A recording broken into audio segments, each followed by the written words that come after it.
You're watching Gold Rush and a Russian. We're recapping the Season 9 episode, Gods and Monsters. So what happened? Rick desperately needs a wash plant. Wait, he doesn't have one yet?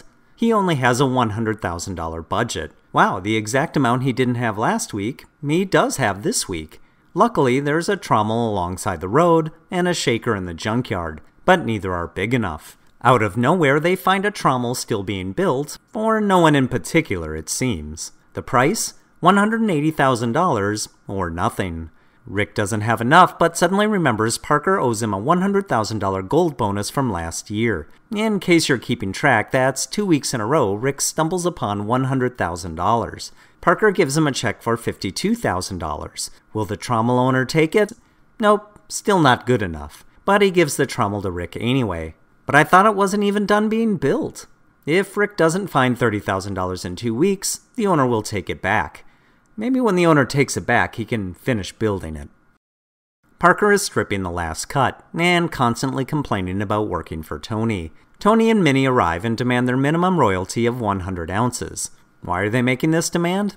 I'm not sure. What's the consequences if he doesn't pay? I don't know. What's the point of any of this? I don't care. Unfortunately, Parker only has 0. So Tony gives Parker a 1-week deadline to get it. He decides to take out an access road after a test pan produces nothing. But then a track immediately comes off the excavator and the tailings conveyor breaks down. Tony arrives to see the cleanout produce 109 ounces. Tony takes his 100 and Parker starts moping.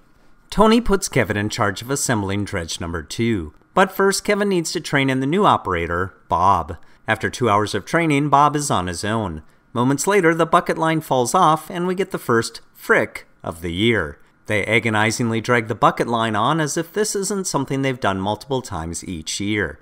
And out of nowhere, cleanup produces 97.1 ounces. And there's more talking about dredge number 2.